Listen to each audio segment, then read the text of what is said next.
Welcome back to another episode of the Sicko Sports Podcast. Thank you guys for being back again. Things are starting to look a little bit better, huh? It's looking a little bit better. Got a new desk, got a little setup. I figured I'd bring the laptop up so I can have everything here with me. It looks a little better, looks a little more professional. We're getting there. We're getting there little by little. I told you guys I'm going to keep these going. I promise you I will. Just waiting for stuff to keep going little by little, guys. It is hard. I'm not going to lie. It is tough to get these things going when you have a little one in kindergarten now. The dude is amazing, man. I love to see him come home every day and just the wild crap he comes up with and the things that he learns at school. He's saying the word lit a lot now. I don't know how I feel about that. It makes me feel pretty damn old when he comes home and he's like, "Oh, dad, that was lit." I'm like, all right, man. All right. I get it. Okay. I'm cool. We can rock with it. But, just the phrases and the things he learns from school is really, really cool to have him come home and do. But because of that, I stay busy. Being a full time parent is tough, but getting this stuff together little by little, it's starting to look a little bit better. And the only way we're going to keep growing and making it better is if you guys like and subscribe, hit that alert button as well so you can see when these new episodes pop up. I'm going to try to stay on a routine. This one here is being recorded on Wednesday. It might come out Thursday. But it is going to come out before the Thursday game. If it comes out, it'll come out Thursday sometime in the early afternoon, maybe even the morning. So turn the alerts on so you know when you're getting the next ones after this. I'm going to try to get this one out Wednesday night, but again, this might be a Thursday morning podcast for you. This is episode 28, if I'm not mistaken. Episode 29, actually. So this is episode 29 in total. I think only episode 10, maybe 9 on YouTube, if you guys are following on YouTube as well. So just stay up with the podcast, man. Please, again, like, subscribe, share, tell a friend, bring them on. The more subscribers we get, the more views we get, the more comments we get, the more this is going to be able to take off and grow so we can start, the setup can start looking even more and more professional the way we go. But a lot of stuff to get into, man. I'm going to recap UFC fight night between Max Holloway, Yair Rodriguez. We're going to get into the NFL weekend, what happened, what a crazy freaking season it's been. Underdog city. This is an underdog season. Underdogs are killing it week after week after week. Some bounce back games for teams like the Cowboys and the Bills. Some shocking games again for teams like the Rams, these high powered teams, the Tampa Bay Buccaneers. So we'll get into all that, man. Thank you guys again for being here, and I will see you on the other side.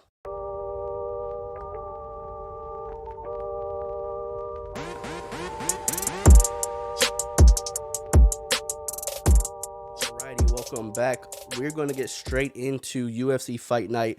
Max versus Yair. It was freaking awesome. What a great fight night we had. Just a great card all around, man. We've been spoiled recently here with these kind of cards. Every card has been incredible. Even the undercards, even the prelims, just crazy knockouts, crazy insane fights. Dana has something going, man. Everyone talks about Dana and the way he does fighter pay and these, bonuses. He has knockout bonuses, performance bonuses, $50,000. And a lot of times these guys, not for the top of the card. The guys at the top, they're making more than that. But a lot of the guys at the bottom that are possibly getting these performance bonuses or KO bonuses, the bonuses are more than they're making in the actual pay. They're getting more if they get a bonus than they would for even having the fight in the first place. So that's why we're seeing these crazy, insane performances and knockouts and dudes trying and doing wild stuff because they know, man, I need that bonus. Cards, maybe 5-6 months ago, I forgot when. I don't even remember the person, but he came up and talked about, I need that bonus because if I don't get that bonus, I got to go back to work on Monday. I have to actually go and do my day job if I don't get that bonus. So I get that bonus, I can pay my team, I cannot have to work, and I could just use all this time to get back in training and to train for the next fight and get ready for my next fight. That's a big deal, man. It may not seem right. There's a lot of controversy about fighter pay still, but the one thing that is true is that Dana knows, man, these bonuses, these performance bonuses, these incentives to these guys, it's going to force them to do things outside of their comfort zone. It's going to force them to put the pressure on, to look for finishes, and that's what the UFC wants. And it's what's helped, push the sport forward as quickly as it's been pushed. Nobody likes to see, 3-round fights go to decisions where it's just a wrestling match. Wrestling's great. I love a high elite, high level wrestler, but only when he's looking for a finish, right? I want to see whether it's the ground and pound, whether he's landing big shots from a dominant position, transitioning into a more dominant position, or looking for a finish, looking to get a submission. When they're just riding, when they're just on top, where they're just kind of passing guard, getting back into full guard, passing a little bit, weak shots from the top, not really trying to give up that position, so they're not looking to transition too much or get into a more dominant position. They're not trying to posture up, they're not trying to throw elbows or anything like that because they just want to keep position. That's when the sport gets stagnant. That's when things just don't look so good. That's when you can call it boring fight. So because of those performances and because of those knockouts and fight of the night bonuses, you're seeing guys push the envelope and be a little bit more risky out there every single time. And that's, to me, it makes it so much better. And that's why a lot of these prelims are wild. But going straight into the main card itself, I know I talked about how great the prelims are. If you have a chance to go back and watch it, they were freaking awesome if you missed it. Song Yadong, Julio Arce. Song Yadong's a beast, man. This dude has been a beast. His last loss was to Kyler Phillips, a tough loss for him. But he's been amazing. It was a decision loss that time. He beat Cheeto in a very controversial win. A lot of people felt Cheeto Vera won, which we've been able to see what Cheeto has been able to do as of recently. That guy's no scrub either, but Song Yadong is a monster, and he's so young. This dude is a rising prospect. Keep a lookout for Song Yadong. Chaos Williams, another crazy fight. In my opinion, Chaos Williams was losing. He just didn't have anything really going for him. The leg kicks were starting to mount up. He was having a really hard time closing the gap, closing distance, getting inside, landing the shots he wants to land. But with Chaos Williams, man, his name is perfect for him. It doesn't matter how that fight's going. He is just one shot away. He is literally one punch away. One punch knockout artist, gets a KO in the third round. Again, the first two rounds, it was tough to see them going his way. I mean, it was basically do or die there in the last minute of that third round. Like, you need to get a stop, you need to get a finish, and lo and behold, man, he gets it done. Felicia Spencer, dominant. This is a girl that went all 5 rounds with Amanda Nunes, with the champ. She went all 5 rounds. She got beaten, shot, bloodied in that fight. A lot of people thought that fight should have been stopped. I was one of them. I felt like that fight could have potentially been stopped, but it wasn't. She went 5 rounds, and she's showing now like she might be the best. She might be the best competitor for Amanda Nunes. She might be the next best. The problem with that division, the problem with most divisions, Valentina's included, they're so good and they're so dominant that the second best is nowhere near good enough. Like, Felicia Spencer might be the second best competitor at that either 45 or 35 range in that division, those weight classes, and she's nowhere near Amanda. She's not going to beat Amanda Nunes. And the same thing goes for Valentina. You look at somebody like Jessica Andrade, she could clean out that division. There's her, Caitlyn did it for a little bit where it was like, they can be number 2 for as long as they want. They just cannot come close to beating the champion. So great performance for Felicia Spencer. It's just tough to imagine what's next for these girls when Amanda is she's going to start just passing them. She's going to just start doing rematches of girls that she destroyed. I mean, that's one thing to have a rematch of a great fight, but it's another thing to rematch somebody that you clearly beat. A fight that could have been stopped. To have a rematch, it's going to be hard, man. They have to bring in, going kind of off subject of the fight night, they're going to have to bring in somebody like Kayla Harrison. They need somebody like Kayla Harrison desperately. They need somebody like Cyborg to come back in. They need challengers, man. They desperately, Tatiana Suarez needs to get healthy and come and challenge it at 125. They need challengers for Valentina and for Amanda Nunes. They're so much better than the girls on the roster right now. Unless they're going to fight each other, unless Valentina's going to give it one more go at 135, it's just really hard to imagine having any type of draw for them, right? Having them be on a co-main or main event of a pay-per-view is not going to happen. Even them main eventing a fight night right now would be a tough move because there's just no draw from the other side. Yeah, we want to see Amanda. Yeah, we want to see Valentina, but we don't want to see them if they're a minus, 1,500, a minus 2,000. We want to see them come in here and go, hey, there's a real possibility that they might lose this fight. We don't really know how this one's going to go. That's what's going to bring us attention. Until then, man, they're going to have to be, you know, a third fight on a pay-per-view or the co-main on a pay-per-view that's headlined by some big names in the male divisions. We want to see the female spot get back to where they can headline a pay-per-view or at least pull numbers to headline a fight night event the way Max and Yair did. Ben Rothwell, Marcus Rogerio de Lima. Sorry if I butchered that name, but he had a phenomenal fight. Tough call for Herb Dean. I think Herb Dean was, unfortunately, if you're a ref, man, the last thing you want to do is be the focus of a fight. Like, you almost want to be invincible, right? You want to be in a spot where, like, people don't even remember who was the ref of that fight. If that happens, if people have no clue who the ref was of a fight, that means you did a good job. The only time people remember you as a referee is if you messed up. And in this case, Herb Dean again messes up. He's just I don't know if it's like he's in his own head or what the situation is with Herb Dean, but he like goes in to stop a fight and then he'll like pull out and be like, "Oh, hold on, I don't know." You can't do that, man. The dude has him beaten down. He touches him. He looks back. He's hitting him. He looks up. He's like, "Hey, are we done?"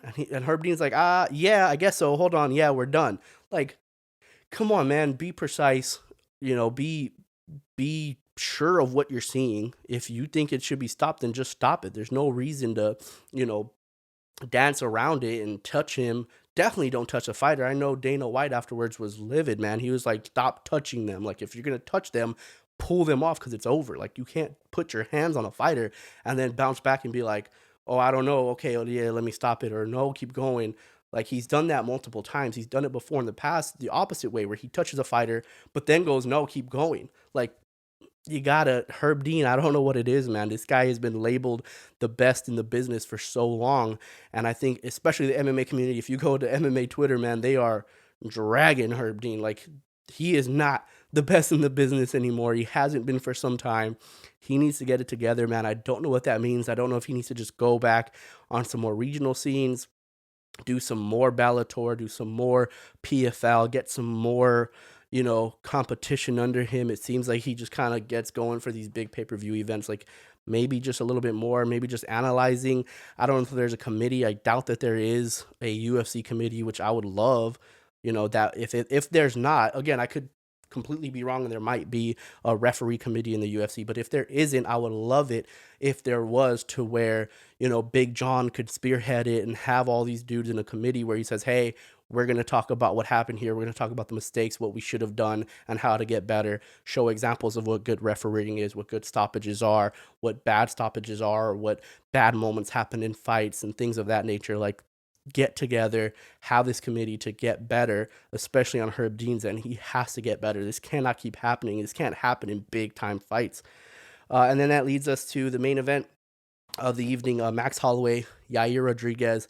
I was freaking torn, man. I know a lot of people, mostly everybody, was riding on Max. I myself was riding on Max, but slightly. Every time there's a Mexican fighter in there, I'm going to kind of pull towards them, but Max is literally one of my probably top three, top two fighters in terms of just my favorite guys, the guys I want to root for. So to see Max and Yair go up against each other was tough to me, man. I was rooting for Max. I wanted him to get the win. I want him to go on and become champion again. I want him to go on and beat Volk. But dude, this fight showed me two things. One, Max is really that dude. For all the flashiness, for all of the, you know, best boxer in the UFC moments that he had, the domination over T-City, the domination over Calvin Kattar, those were impressive. But to me, when you see that kind of heart, it reminds you, like, dude, Max, yes, he's great. Yes, he puts a pace on you. Yes, he can really get out in front of a fight and just dominate that fight with his pressure and his ability to just keep throwing combination after combination. Yes, those are true. But at the core of Max Holloway is a fucking dog. The core of him is an animal, a savage. The shots he was taking from Yair, dude, I mean, I don't know who's taking those shots. And for Yair, if he looks like that against other people, if he looks like that against T-City, cross your fingers, it doesn't happen. I know you guys might want it to happen. I don't want to see him fight Brian Ortega. Again, two of my favorite fighters. I don't want to see them fight each other. But if he fights against Ortega, if he fights anybody else in that division, with the things he was throwing, how quick those kicks come, it was so hard for me to guess, like, what level those kicks are coming at, whether it's a calf kick, a body kick, a head kick. He works all three levels with his feet. He works two levels with his hands. The elbows, he hit him with that crazy elbow right on the chin. Max head snap back and then boom, boom, boom, 3-punch combination. I'm like, what the hell? Kicked him in the head, 2-punch combination right back after. Clean shots on Max, just comes right back in his face with another combination. Max Holloway is like the fucking Terminator, man. But not a lot of people have the type of aggression, have the type of chin, have that type of warrior spirit that Max Holloway has. A lot of people will fold to Yair, especially if he can go 5 rounds like that with a balloon for a foot. Yair Rodriguez is coming, man. He is definitely back. I am very excited to see his next fight. Hope it's not against T-City, but even if it is, that's going to be a great fight. I can see Yair, in a perfect world, I can see Yair rematching Max for the belt, possibly even rematching him, getting the win, going on to fight Volk. Like, there's so many good fights in that division still. In that 145 division, man, there's so many good fights available. And dropping Yair in already a great division makes it scary. The dude is a scary, scary striker. Moving on to the NFL world. We'll talk about the fight night coming up on Friday. Friday's podcast, I'll definitely talk about the upcoming fight night with Miesha Tate. But I just wanted to recap that one real quick. I know I hadn't talked about it. There hadn't been a podcast on Monday. So I wanted to make sure I talked about that a little bit because it was so epic. The pictures afterwards, too, with Max and Yair were absolutely incredible, man. They tearjerkers, like absolute tearjerkers to see the video of him going. Yair's in a stretcher, in the ambulance, and, Max comes running up to tell him, hey, great job, man. You're a great fight. To tell him that they actually won that $50,000 bonus for fight of the night. Yair's like, hell yeah, man. They're telling each other that they love each other. He hops in there, takes a photo with him. All love to the team. That's who Max is. That's who Yair is, man. These guys are great dudes. That's why it's so easy to like Max. That's why so many people's favorite fighter is Max, because he has this savageness, this warrior spirit about him, this ability to just be a damn Terminator. But then he's like the ultimate sweetheart and just such a nice guy and always cool with everybody and just that kind of Hawaiian. I mean, he's Hawaiian as fuck. Like, I don't know how else to put it, right? When I imagine how Hawaiian people are, that's how they are. Like, they're savages, but they're so sweet and so kind. Like, I guess he just embodies that place. And if you're from Hawaii, I mean, shit, how do you not love Max Holloway? So jumping into the NFL, jumping into last weekend, wild finishes, wild games going on, weird predictions. This season, like I said, has been such an underdog season, man. The dogs this year have been doing great, covering spreads. Even if they don't win, they're covering spreads left and right. We saw what happened to the Cowboys and the Broncos a week ago. We saw what happened to the Bills against the Jaguars. We keep seeing this time and time again. We saw Monday night Rams, Niners. Rams put take an absolute dump on the field. It doesn't work out. Robert Woods being out definitely didn't help the case. Try to go to Odell one time deep, just an arm punt, and then it just was downhill from there. Jimmy Ward, shout out to Jimmy Ward. When you could talk as much shit as Jimmy Ward was talking, like Jimmy Ward was, when they were talking about Matthew Stafford going to the Rams, Jimmy Ward was the one that was like, I mean, he's all right. You know what I mean? He was like, it's Matthew Stafford. Like, he's not great. A lot of people were like, all right, man, you're going to have to bite your tongue. Like, that's going to come back to haunt you. Jimmy Ward's first game back, 2 interceptions, a pick 6. I'm like, oh my God, this dude, maybe he was onto something. Maybe he just saw something from Matthew Stafford that he's just not impressed by. He had a great game. And then Shanahan, perfect game for him. A lot of people were talking about his job being on the line, him being in the hot seat. And he's like, okay, cool. You think I'm in the hot seat? All right, watch this. This is this loaded Rams. This is the Super Bowl favorite team. This is the best roster in the NFL. All right, check this out. I'm going to run the ball 1,000,000 times, and you're not going to be able to stop us. Plain and simple. Deebo Samuel continues to Deebo defenders, Deebo corners. The dude is a freaking wrecking ball. He is... what can't he do out on the field? Like, he's a receiver, obviously. They put him in the backfield and have him run. His screen passes, the ability to break tackles, the ability to run, to get yards after contact, to get yards after the catch, his ability to make tough catches over the middle. They love going over the middle. When you have a guy like Deebo Samuel and George Kittle, where else are you going to throw to? You have 2 of the best guys over the middle, 2 guys that don't drop passes, that can absorb contact, that aren't afraid to go down the middle and make tough catches. That's their game plan. If you were watching Peyton Manning and Elon Manning talk about it, it was hilarious. They were like, they're gonna go over the middle. Every single play, they're gonna go over the middle. Like they're not pushing the ball outside the numbers at all. Everything is down the middle of the field. And sure enough, every time they would say it, the next play would be right over the middle. And they're like, we don't understand why they're not taking that away. Like it just didn't make any sense. I don't think it's indicative of what's coming from the Rams for the rest of the season. I don't think the Rams are going to struggle. I don't think that they're going to. I mean, they might lose a game here or there down the stretch still, but I don't think this team's in trouble. I still think they're a playoff. They're still going to be a playoff team, obviously, and I still think that they are and should be a Super Bowl contender, a Super Bowl favorite. If you still are a heavy believer in the Rams, there's no reason not to be. Just because they lost a divisional game doesn't mean you should jump off of their bandwagon. If we were looking at it this way, then damn near every single team should be looked at in a weird way. Every single team has had a really, really bad performance this year. And this was the Rams. Unfortunately, the 49ers just kind of know what to do. Shanahan knows what to do against McVay, and they put it on him, man. 31-10. Crazy game in, was it in Detroit? It was in Pittsburgh. Detroit and Pittsburgh, a lot of people coming in were already worried about the Pittsburgh Steelers. Even with Ben Roethlisberger, Steelers fans were just kind of like, man, I really don't like playing against a team that hasn't won a game. And I understand it whenever you play against a team that is, 0-8 or 1-7 or whatever the case may be. It's scary because you're like, we don't want to be that team that gets dunked on by a team that has looked so bad all throughout the season. And then sure enough, Big Ben goes down. Well, it doesn't go down, obviously. COVID protocols, he had to be out for this game. But in comes Mason Rudolph. And here's the storyline for me in that game, right? The Lions and Steelers, like, yes, it was complete crap fest. It was just some of the worst football you'll see in the NFL. Like, it was terrible football. It was tough to watch. Neither team wanted to win the game.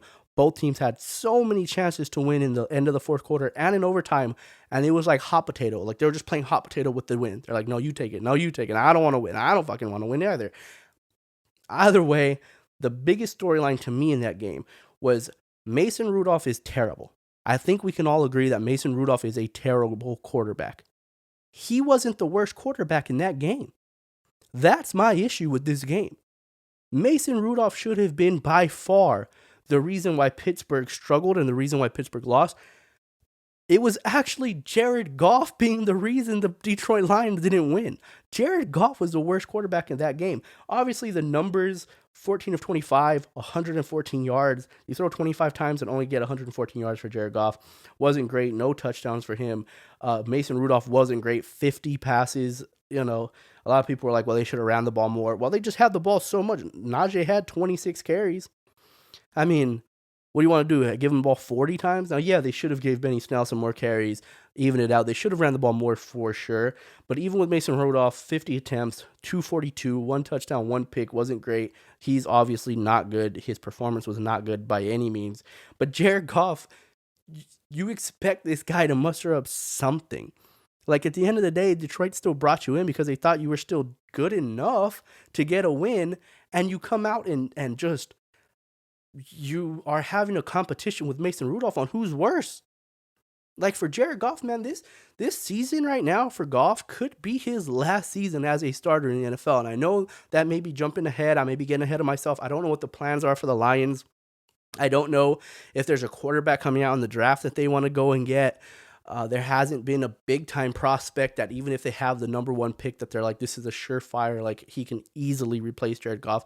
So I don't know that. I don't know who's coming out into free agency, what quarterbacks they may have a chance to get. I don't think any, to be honest, with that roster and living in Detroit, not any shots at Detroit as a city. I've never been to Detroit. I'm sure it's a lovely city.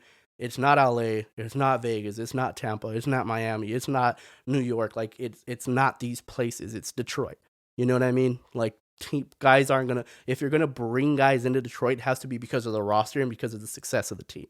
When those two things haven't existed, it is so hard to bring somebody in. Like, if you don't have success, if you don't have the roster, you better be a cool place to live. And if you're not a great place to live, if you're a cold weather place like Detroit, and you don't have the roster, you don't have the system, you don't have the success in place, how the hell are you going to bring in any free agent? So it could be by default that Jared Goff is a starter next year, But the way he's playing, man, his days are numbered. His days as a starting quarterback are numbered in this league. So I hope Jared Goff gets it together. I've never been high on Jared Goff. I really haven't. I'm never high on California guys. But that doesn't mean that I want him to fail. It doesn't mean that I want him to not be a starting quarterback in the NFL. This is still a guy that, under Sean McVay got to a Super Bowl. If he could have done anything in that game, maybe they win the Super Bowl.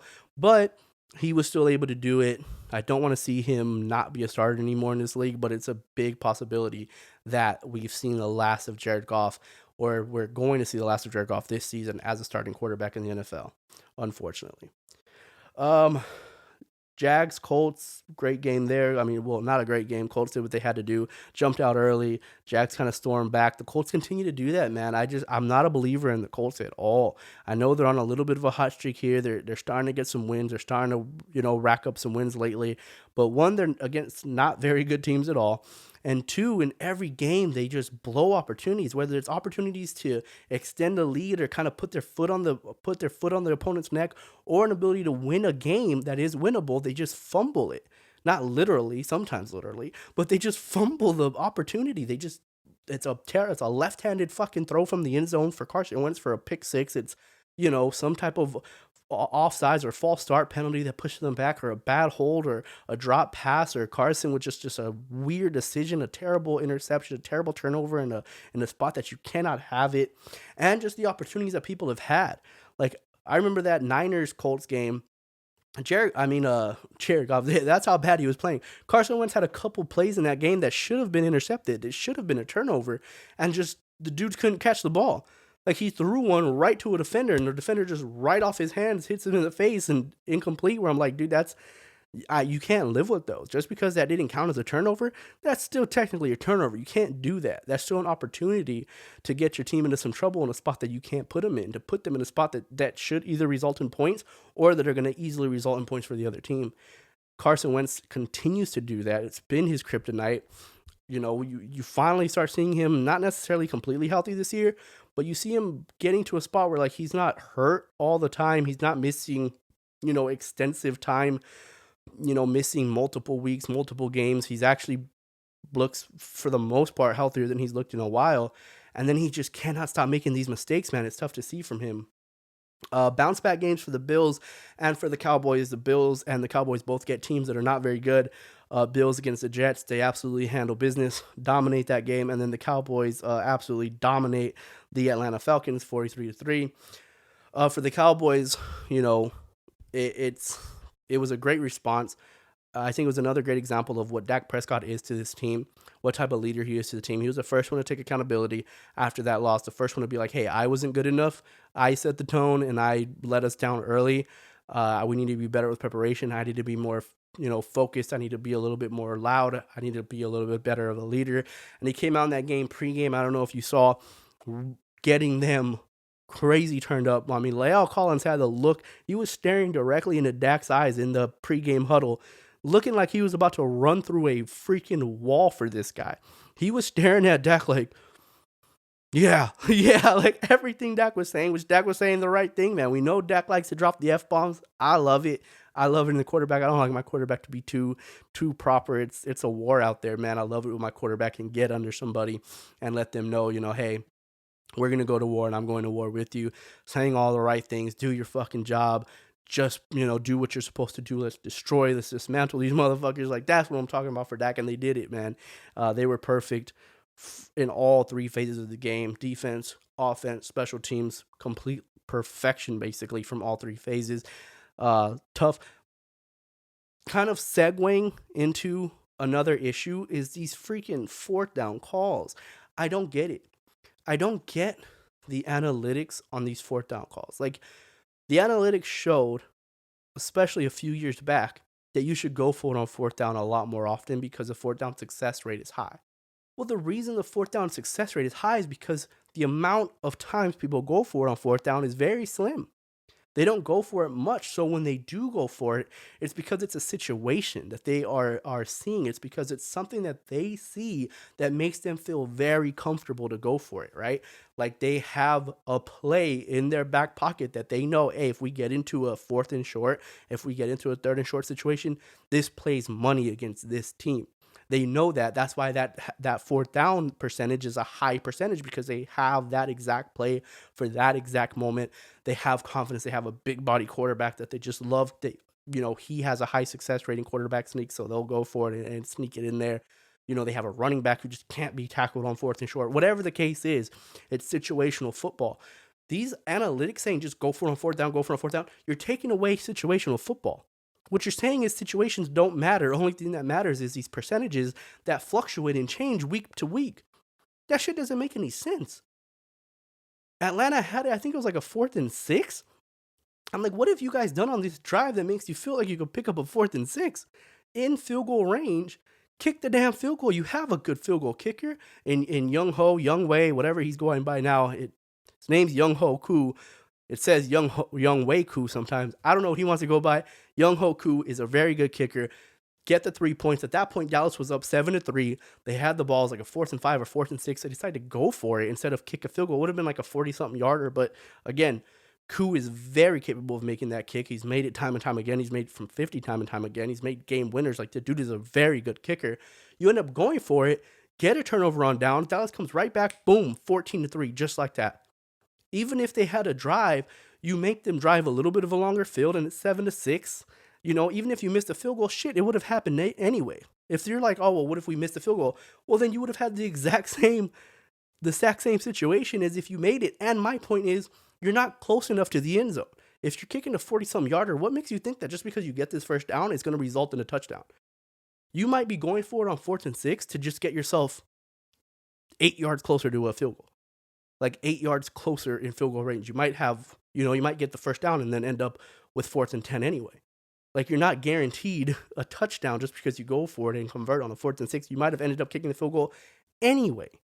So take your points in that situation. Make it 7-6. Make Dallas come back and try to drive on you. It just didn't make any sense for me. And that's where I felt like the game just completely turned. They went up 14-3. Then they started getting desperate. Matt Ryan starts turning the ball over. Dak and these boys just get hot, man. They just get rolling. A blocked punt at the end of the half for another touchdown. It just, the wheels completely fell off for the Falcons, which, when do the wheels not fall off for the Falcons? I watched the tape the week before for the Falcons and Saints game. And even though the Falcons won, I was like, the Falcons tried desperately to give this game away. They tried to hand a win over to Trevor Siemian, and he just couldn't get it done. They were up by 13, I believe, midway through the 4th. And then, again, the wheels just fall off for them. Just completely fall off. The Saints end up having the ball with, I think, under 2 minutes left, with a chance to get a go-ahead score to win the game. Unfortunately, they can't do it. Good thing for the Falcons, they didn't give it up. But I'm like, dude, the wheels fall when the downpour starts coming for the Falcons, man. When things get a little shaky for the Falcons, that team just plummets. It's just, they have no way to handle that turbulence and to get through to clear skies. It's like, as soon as there's turbulence, man, they just fucking nosedive. I don't know what it is for that team. They need to figure it out. It's the reason why they haven't been successful, why the reason they continue to not be successful. Matt Ryan, not a terrible quarterback, but that's kind of been his MO for a while. I always call Matt Ryan Tony Romo of Atlanta. Like, it doesn't matter what his stats say and how good he looks. When you need him the most in situations or in games, is when he has his worst performances. He very rarely rises up. That whole Matty Ice nickname, that's an old nickname. He hasn't been Matty Ice for a very long time. Washington, Tampa Bay, moving on to that game. Another one of those games, man, coming in. We were like, Tampa Bay, Tom Brady off of a bye week. They're going to be great. Washington obviously has been struggling. They haven't had many wins to feel proud of. And then all of a sudden, 2 turnovers in the first quarter. Washington jumps on top. Washington goes on a 10-minute drive in the fourth quarter. 10-minute drive to seal the game. Tom Brady's just sitting there with his hands in his pocket like, dude, am I ever going to get back on this field? Like, am I ever going to have an opportunity to score? And no, he didn't. Heineke, 26 of 32. 26 of 32 efficiency at its finest, 256, 1 touchdown, 0 picks. I don't know what it is in Heineke. Antonio Gibson, I know he's a Washington player. I know I'm supposed to hate all Washington, Philly, Giants. I'm supposed to hate them all. I love Antonio Gibson. That dude is a savage. Him and Terry McLaurin are very, very good. But Antonio Gibson, to me, man, when you watch him pick up blitzes and do things, obviously he could run the football. Obviously he's a talented running back. But his ability to pick up blitzes, his ability to block for people, to block for Heineke, like this dude is the real deal, man. I love Antonio Gibson. He is a very good running back. He had himself a decent game, 24-64, 2.7. Like, it wasn't great, but he had 2 scores. And just watching him picking up blitzes, watching him getting these free rushers, giving Heineke the time to allow Heineke to be efficient. Like, those are things that always go unnoticed. I know Zeke gets a lot of shit too. You know, everyone, for some reason, everyone's like, oh, Zeke's fumble machine. I'm like, well, he had 1 year where he fumbled a lot, which was last year. He's only had 1 fumble this year, which was this past weekend, which, you know, hopefully we hope it doesn't turn into a trend. But Zeke has not had a trend in his career of being a fumble machine. He doesn't have that fumbleitis. Like, he just hasn't had that. So to say, like, oh, Zeke, man, he's a turnover machine, like, it was 1 bad year last year, which, again, he deserves all the blame for all those fumbles that he had, but that's not what he is. But when I see Antonio Gibson, he does a lot of similar things that Zeke does that they don't really get credit for, man. Unless that broadcast team replays it, circles them, and highlights them and shows them picking up the blocks, it's like, yeah, they'll show it once or twice a game. They do that shit throughout the entire game. When you go back and watch the film and watch them picking up blitzes, you're like, damn, these are team players, man. These dudes aren't in it for the stats. These dudes are in it to win games. It's very impressive, super impressive win by Washington. As a Cowboy fan, you hate to see it. I don't want to see fucking Washington getting hot. I don't want to see Philly getting hot, which Philly, another big win for them. They got the Broncos, who, again, coming off of a high, the Broncos could have had what the Cowboys had, which is you're coming off of a high, you're coming off of a big win, coming off of a good experience. You know, you got the biggest win of your season so far for the Broncos, and then they just lay an egg. They lay an egg at home against Philly, and Philly just dog walks them 30-13. It was damn near the same score as they beat the Cowboys the week before. The Broncos beat the Cowboys the week before. They just got destroyed. Jalen Hurts, man, I'm not like, people want to be out on Jalen Hurts so bad. I don't want to be out on him, man. Like, is he great? No. There's nothing that I've seen from Jalen Hurts that tells me this dude's going to be great. But the thing is, there's not great quarterbacks all over the league. The league doesn't just exist of a whole bunch of great quarterbacks. Because the truth is, the league exists of a lot of good guys, a lot of good quarterbacks. But to be better than good and be great, you got to be something special, man. And that's only a handful of guys. There's only a handful of great quarterbacks in the NFL. Jalen Hurts, I think, still has potential to be one of those good quarterbacks. And what do I mean by good? It means that you're going to be a starting quarterback into your second contract. To me, that's good. To me, if you're a starting quarterback in year 7, year 8, you're a very good quarterback. Kirk Cousins is very good. Derek Carr is very good. Baker Mayfield is very good. Like, these guys, in my opinion, are good. Why do I say that they're good? Because good isn't great, but there's a lot of dudes that are worse than them, right? There's a lot. For every one Baker Mayfield, there's, 12 Mason Rudolphs. Like, so if you are a guy that has starter potential, that has that caliber to be a starter for at least beyond your rookie contract into your 5th, 6th season, I think you are a good quarterback, and Jalen Hurts has that potential to me. I don't think that they should be giving up on him. I think they probably see something different. I'm not going to pretend like I know more than Sirianni and that staff. They obviously see something in him from week to week, just in practices and, what they're asking him to do and his capabilities, his limitations. There's obviously something with Jalen Hurts that they're not completely sold on, which is why they bring in Flacco, they bring in Minshew. There's talks about bringing in Deshaun Watson. Like, clearly there's something with Jalen Hurts that they know is just not ever. They're doubting that he can take that next step. But he's not bad, man. The dude is tough. He doesn't panic. He doesn't get scared. He's not afraid of the big moments. He just doesn't really have the accuracy you'd want him to have. Doesn't have the biggest, strongest arm out there. He tends to kind of tuck and run a little bit more. He tends to get out of the pocket a little bit early than you would like. But in this game, they helped him out, man. They did what they should have been doing all along, all season. when the Cowboys and the Eagles played, I remember just thanking Sirianni the whole game. Like, I have no clue. I have absolutely no clue in the world why Sirianni refuses to run the ball on the Dallas Cowboys, who were the worst rush defense in the league last year. I don't know why he refused to run the ball against them, but he did. I appreciated it. Cool. If you want to just turn this into a shootout between Hurts and Dak Prescott, we'll take it. But this game and a few games now, he is stuck to the run game. 12 carries for Howard, 11 carries for Scott. Hurts ran the ball 14 times. Gainwell ran the ball twice. Hurts only throws 23 times the whole entire game, and they end up winning 30-13. Like, you don't run the ball simply because you are trying to keep the other offense off the field, or because you're just not good with your quarterback, or whatever the case is, like, to help out your defense. You can run the ball and have an explosive offense. The Browns at their best are a running team that has an explosive offense. The Titans at their best are a running team that has an explosive offense off of the run game. The Cowboys at their very best are a running team that has an explosive offense off the run game. The Vikings at their very best, you know what I mean? Like, these teams run the ball to set up the pass. They're not running just to run. They're running the ball because they're trying to set things up over the top. They're trying to get guys in behind the defense eventually. And if you're running with success, that's going to come. And the Eagles are able to figure that out. Hopefully Sirianni can stick with it. I say hopefully for Eagles fans, for Eagles. For the Cowboys, get back to throwing the ball. Be a stooge, Sirianni. Go out there and throw the ball fucking 50 times with Jalen Hurts like you did before. Cam Newton, Carolina Panthers. How fun was that to watch? Cam is in an audition season, to be honest. Like, at this point of his career, this is just an audition for his future, for next season. Best case scenario, Cam looks really, really good. Carolina sticks with him for next year, and he goes into the next season as a Carolina Panthers starting quarterback. That is the best case scenario for Cam. It's the best case scenario for the Panthers. If you're a Panthers fan and you're like, no, we want someone young and different, there's no one out there, guys. I'm sorry, there's nobody. You guys aren't going to get the number 1 to 5 pick in the draft. Like, you guys are going to be picking somewhere in the teens, maybe even the 20s.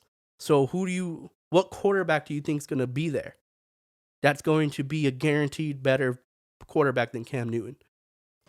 They don't exist. What free agents coming that you guys can fill up? Oh, we can go and get Aaron Rodgers. Okay, if you can. I highly doubt it. I highly doubt that Aaron Rodgers is going to Carolina. If you can, then great. Then you get him, and then you send Cam packing, unfortunately for him. But it's not going to – the best case scenario for Carolina is Cam plays good enough to where you don't have to go into next season with Sam Darnold or trying to bring Tyrod Taylor or somebody in to try to run your offense. Like, the best case scenario is that you can run an offense behind Cam Newton. He could be decent enough to give you a shot, to give you a chance to do something. Because that defense, and if Christian McCaffrey could stay healthy, you guys have a chance to make the playoffs for sure, especially if Cam – he's not going to be the Cam of old in Carolina, but he can be a shade of that. And as long as he's a shade of that, they have a good shot to make the playoffs next year. I don't think they're going to make it this year. Having to include Cam in and having him learn the system and all that, I don't expect Cam to come out and dominate the rest of the season or blow our minds and be like, oh my God, this is the Cam of old. No, he's going to have some struggles. But what I mean is, like, he grasps the offense enough. They feel confident enough with him that he's their quarterback next season as well, which means I'm out on Sam Darnold, and I think everyone should be. Like, everyone should be out on Sam Darnold. Sam Darnold right now is where I think Jared Goff is going to be next year. Like, everyone should be out on him. I was always out on Sam Darnold, to be honest with you. Again, biasness towards California quarterbacks. When he was at USC, I just saw a lot of the same tendencies where if he gets pressure, it's just like everything goes out the window. Like, when he gets pressure, man, the dude panics, doesn't like being touched, doesn't like getting hit. That physical, mental toughness that I always talk about is just not quite there for Sam Darnold. He's not, incredibly inaccurate. He's accurate enough. His arm is strong enough. He has the tools. He's pretty mobile. He has the tools, man. It's just that mental, physical toughness, man. It's just not there. It's just not there for him. You see him anytime he gets a little bit of pressure, the throws become very off target. His footwork starts lacking. He just freaks. He panics. He panics with interior pressure. There's a mic'd up situation with Micah Parsons in that Carolina Cowboys game where Micah's on the sideline. He's like, keep sending me up the middle. Like, we need to keep sending pressure up the middle because he's not good with pressure. Like, if he has any feel of pressure up the middle, he panics. He's not good with it at all. You can't let dude see that. You can't let a rookie linebacker immediately notice that about you and be successful. It's just not going to happen. So I'm out on Sam Darnold. I was hoping that he would have a bounce back season just because I do not like Adam Gase. I think Adam Gase is just there's no reason why he should have been the head coach of the New York Jets. For some reason, he was. I didn't like him so much that I ended up rooting for Sam Darnold at Carolina. But it's pretty clear and evident. Like, this isn't, oh, it really was Sam Darnold. It wasn't Adam Gase. No. They both suck. They both suck. Plain and simple. They're both trash. Popping around a little bit here and there, Packers, Seahawks, the Green Bay Packers, in my opinion, the best team in the National Football League. Why do I say that they're the best team? It's between them and the Titans. It's very, very close. But them and the Titans, to me, 1A, 1B, because of their ability to handle the injury situation. Both these guys have a lot of dudes out, a lot of key players out. The Titans, just obviously Derrick Henry being gone, they haven't been able to have both their receivers healthy on the field at all this season. They have injuries on the back end. They have injuries on the front line. The Green Bay Packers, Jair Alexander being out, Zaire Smith being out. Bakhtiari obviously hasn't been here all season. Aaron Jones just got hurt. They have every excuse, and especially the Titans' strength of schedule and the Packers' strength of schedule as of late. Both of these teams have every excuse to have 4 to 5 losses easily. Both of these teams should have 4 to 5 losses each. And for some reason, some way, somehow, they are finding a way to get wins. They're finding a way to get it done, and that shit is crazy.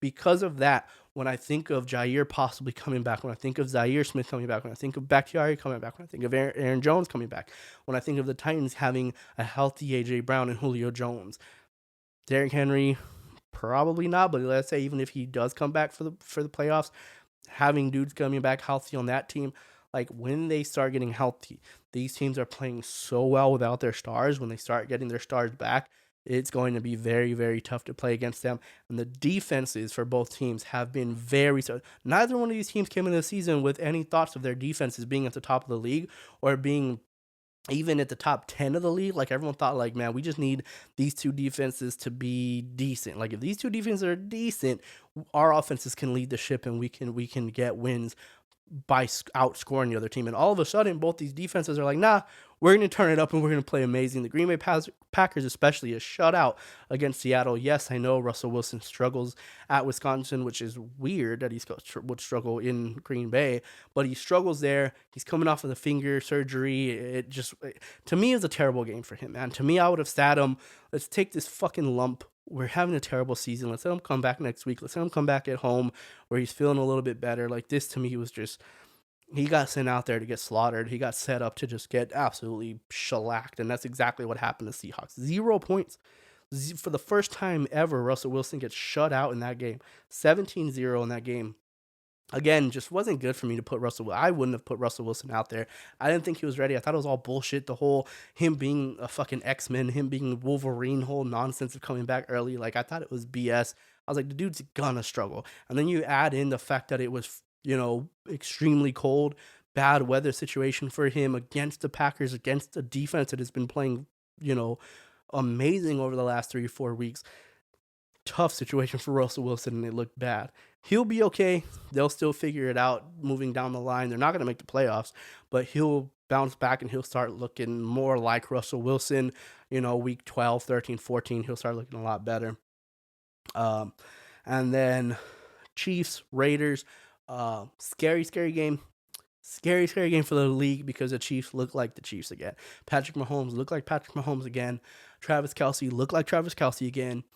Tyreek Hill looked like Tyreek Hill again, and then you're starting to get back Clyde Edwards-Helaire. He's not great. I'm not saying like getting back Clyde Edwards-Helaire is like getting back Derrick Henry or Christian McCaffrey. I'm not saying that, but that is a key part of what they want to do on offense, and he is probably the best running back on that team. So getting him back is going to be scary. Going to play, the Cowboys traveling to Kansas City after that game. There's a lot of people were like, why are the Cowboys a 2-point underdog? Why are the Chiefs a 2-point favorite when the Chiefs have a worse record than the Cowboys? The Cowboys just blew the Falcons out by 40. It's because of that performance. Like, because of that performance, the way they played and the way they beat the Raiders, it was like, oh, hell, they might be back. And then now they're going into Kansas City to play. This is going to be a big test for the Dallas Cowboys defense, a defense that has been very inconsistent all season long. I'm waiting for the Cowboys to find a level, right? It's like whenever you use those old school scales and it's like going up and down and you're just waiting for it to balance out and find that level. I'm waiting for the Cowboys to balance out and find the level. One week, they look they look like a top 5 defense in the league. The next week they look like they did last year. Like, they look god awful. So I'm waiting for them to balance out. Like, where is the I want consistency, right? I want you to be consistently decent, consistently good. I don't need you to be as great as you were against the Falcons. I don't need you to be as great as you were against this team or that team, but I can't have you be as poor as you were against the Broncos. I can't have you be as poor as you were against the Patriots. So I need you to kind of balance out and find that place. Right now, they're just an opportunistic team.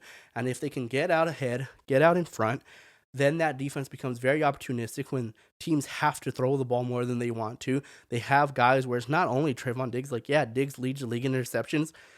Anthony Brown's in the top 5 in interceptions as well. Jordan Lewis had an interception the other game. Curse and these boys can still make plays. Like, they're very opportunistic, but if they're not out in front of a team, and the team's able to stay balanced and the team's able to run the ball, throw the ball, set up different types of screen passes and kind of open up that playbook, which, yeah, I get it. Every team's like that. You know what I mean? Every single team, when the playbook is wide open and when you're being able to stay balanced, you're going to struggle more. But the opportunities aren't there. They're not forcing turnovers anymore. They're not forcing turnovers. They do give up a lot of yardage.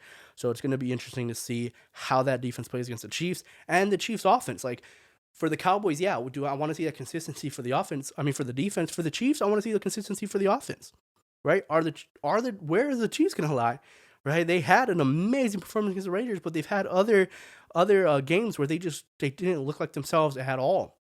Very interested to see how they play in this game.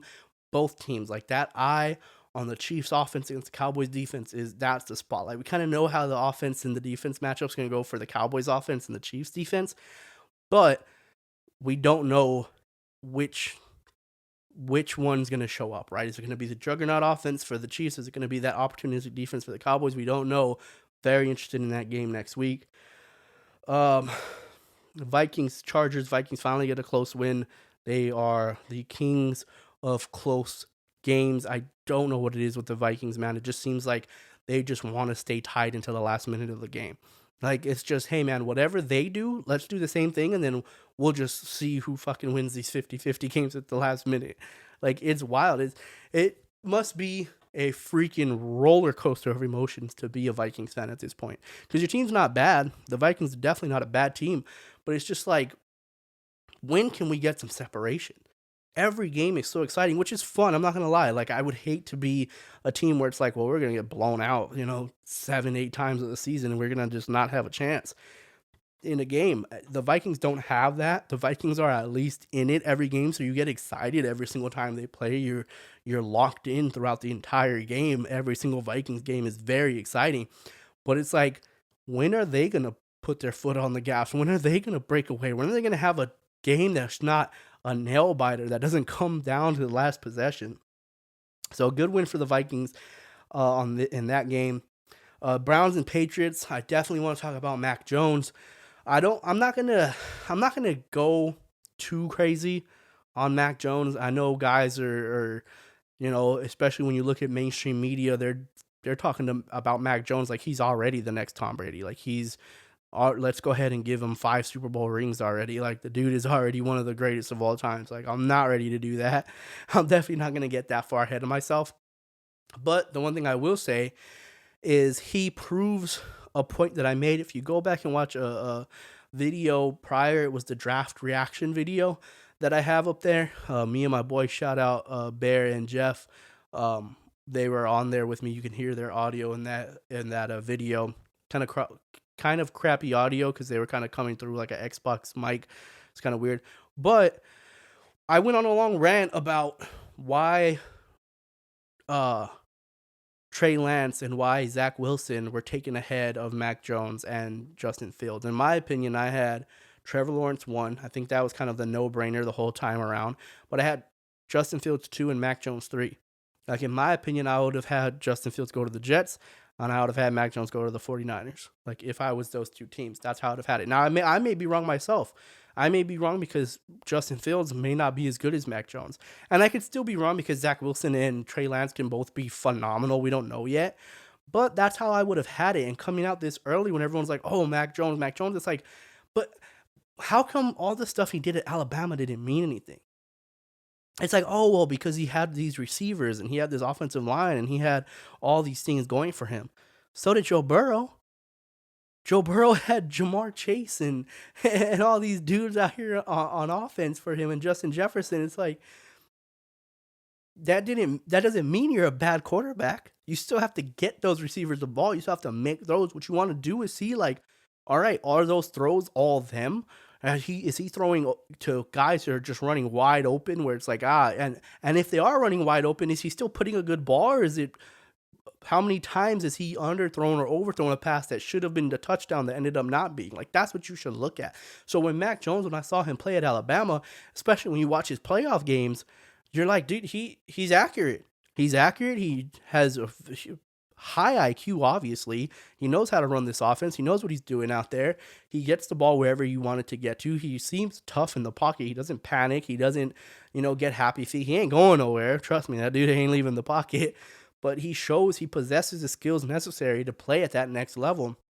And he goes to the perfect team. Now, I'm not saying that if he went to the Jets or if he went to the Bears, he would have, or if he went to the Niners, that he would be just as good as he is with the Patriots. They shout out again to that giant football brain that is Bill Belichick, and shout out to McDaniels as well. They have done a phenomenal job with Mac Jones, bringing him along slowly. They're not throwing him in to the deep end. The first few games of the season, I was like, he's doing all right, but everything was underneath. Everything was check downs, the quick passing game, just underneath, run the ball, underneath. I was like, when are they gonna start opening it up? I want to see him make a throw. Like, I want to see him be in a game where he makes a tough throw. And then I started seeing it maybe week 4, week 5, I forgot what week, where he started making some throws where I was like, oh shit, okay. Okay, like this is a guy this is what we were seeing in Alabama when he's pushing the ball downfield and he's actually getting it into some tighter windows. And then against the Cowboy game, he has a little bit of blunder. Obviously, every rookie quarterback is going to have a blunder. We don't expect any rookie quarterback to come out here and be perfect. They're going to have their bit of struggles, which Mac Jones has had, especially early on in the season. He did have some bad decisions, bad throws. And against the Cowboys, 2 minutes left in the game, throws a pick six to Trayvon Diggs, and it's like, oh man, that's a bad look for Mac Jones. Wasn't a terrible decision, wasn't a terrible pass. Aguilar, it came off of his hands and got picked. It was kind of a tip ball. It was kind of Diggs was definitely coming down that line. Should have probably went somewhere else with that ball. It was a tough pass to make, but it wasn't terrible. But it was a pick six, and I was like, all right, let's see how he comes back. Now, a lot of people give Mac Jones a lot of credit for the next pass, where he scored a touchdown deep on that double move on Diggs. It wasn't a great pass. It wasn't a great decision either. Even Drew Brees afterwards was like, yeah, you should have never threw that ball. Like, Diggs is in position. The safety Casey's in position. That ball should have been picked off. It wasn't. But it just shows his mental toughness. Like, dude, I'm not scared. I'm never gonna be scared to push the ball downfield. I'm never gonna be scared to make a throw I think I can make. But he's also not dumb either. He's not making terrible decisions. It's just that kind of confidence that he has in himself, and it's important. And I don't know why we continue to not count that mental and physical toughness as anything. Like, it's always arm strength, accuracy, and then like football IQ, and then at the very bottom is like mental and physical toughness. Like, why is that not a thing? Like, Zach Wilson coming out, there's a difference between confidence, right? Toughness, mental toughness, and swagger. Like, this whole swagger shit, like, people remember when Drew Lock, everyone's like, he's got a lot of swagger because he wears a fucking arm sleeve?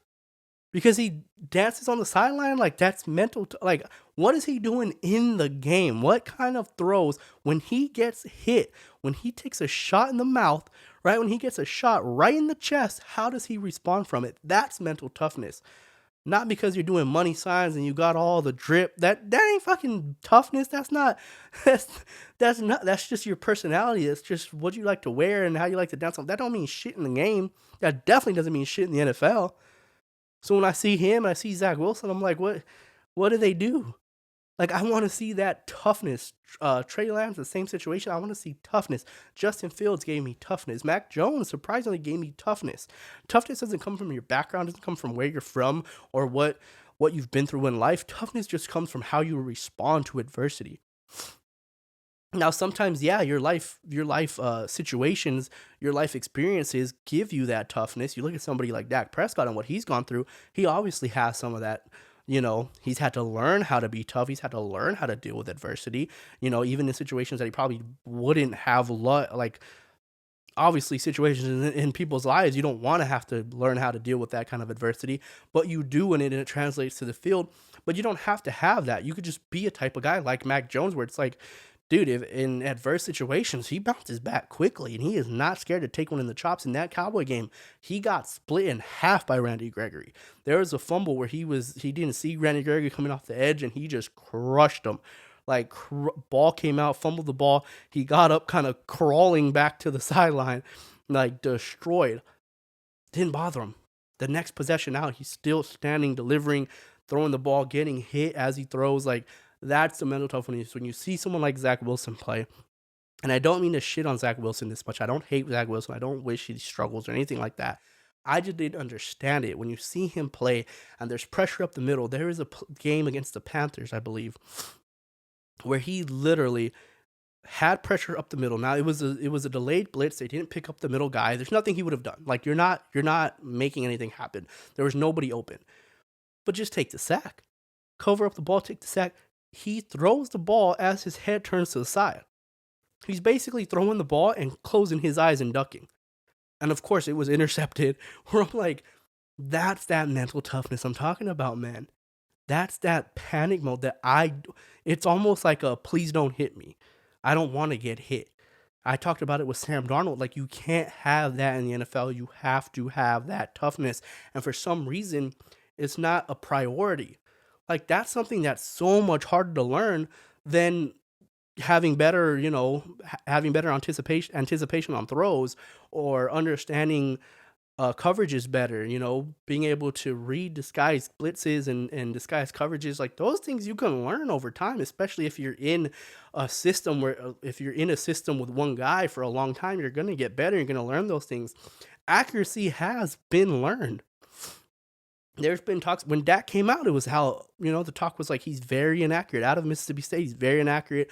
He has a lot of read options. A lot of his plays are with his legs. He runs a lot. He's not going to be an accurate quarterback. And that shit didn't seem to matter. Russell Wilson, he's too small. His arms, not very strong arm, not very accurate. Now, he's the best deep ball thrower in the game. These shit can be learned. Tom Brady, Drew Brees, Peyton Manning, these dudes are at the top of the list in every statistical category in the history of the NFL, career-wise, top of the list in every record. Those three guys that I mentioned, Tom Brady, Peyton Manning, Drew Brees, all of them had issues with their arm. All of them had knocks on not being athletic. All of them had those things, and it didn't matter to any of them. That shit doesn't matter. Football IQ, mental toughness and physical toughness, those things are what matters more than anything. Now, yes, if you have somebody whose arm is just so bad, if their arm is so bad that those other things just can't make up for it, I get it. But for the most part, man, it's like, can you make the throws we need you to make? Like those, the Zach Wilson pro day throw, and he's like kind of play action, boot left, turns his body, flips his hips, and throws it fucking 65 yards downfield on a strike. Cool, awesome. We're only gonna run that play once a year. Other than that, how do you do with pressure right up your face? Because that's gonna happen all game, every game, and you have to learn how to deal with it. Anyway, rant over on that. Mac Jones is impressive. He's the real deal. I'm not ready to call him a Hall of Famer. I don't think he's going to win the Super Bowl, but he is a very good quarterback, and he's only getting better, and he's in a position that is perfect for him under Bill Belichick, under Josh McDaniels. Perfect situation for Mac Jones, and I'm slowly becoming a Mac Jones fan, which I didn't think I was going to be. He's been looking very, very good lately. And then the game tonight, he goes to Atlanta. Short week for Atlanta after that ass whooping. Here's the shitty part with this, all right? I don't know what the spread is on that game. I think it's like 7.5 Patriots way on the road. somewhere around there. Actually, I could look it up. It won't actually take long at all for me to look up that game. Yeah, 7. So they're 7-point favorites on the road. Everything tells you to go with the Patriots. The way that the Falcons got dismantled by the Cowboys, the way the Patriots dismantled the Browns, everything tells you pick the Patriots. They're going to easily cover 7, especially on a short week where the Falcons don't have any time to adjust to get that monkey butt that Mike McCarthy was talking about. They don't have time to apply the monkey butt to that red ass week. They have to just go in and play the next game already today. They don't have time for that. So everything tells you to put your money, bet the house on the Patriots. The way this season's going, don't be surprised if the Falcons cover. I'm not saying they're going to win, but the way this year has gone, don't be surprised if the Falcons make this a really good game and somehow cover that 7-point spread. Don't be surprised, man, because nothing's made sense all year. No one thought the Cowboys were going to get blown out by the Broncos. Nobody thought that the Bills would get shut out by the Jags. Nobody thought any of these things that have happened all year. No one thought the Niners were going to put a whooping on the Rams. Like, these things, this season has been crazy. So my pick for tonight, Falcons to cover. Going against my pick, what I really want to say is the Patriots should blow them out, but because of that, fade myself, fade everything that's happened this season, because the dogs continue to win. Give me the Falcons to cover. Shit, give me the Patriots to win, Falcons to cover. Patriots by 4. That's how I'm gonna say it for this season, for this game. Again, I'll be back Friday. We'll cover the upcoming weekend. We will cover the fight night with Misha Tate. We will cover the following week, get into some of the pregame stuff, give you some picks for the following week of the NFL. Some big games coming up there. Colts and Bills are a really big game. Cowboys Chief, obviously, like I mentioned. Steelers Chargers have a lot of playoff implications in there. Vikings Packers, really good games next week that we'll get into on Friday. So I will be back, well, tomorrow. Again, this is coming out Thursday, so I'll be back tomorrow with another video. Thank you guys so much for being here with me for episode 29. I'll be back again Friday. I'm gonna try to post it the regular time, 6 p.m. Central. Again, turn the alert on so you get that notification and you can see it when it drops. Thank you guys, like always, and be safe, be cool, take care of yourself, love everyone around you. Peace.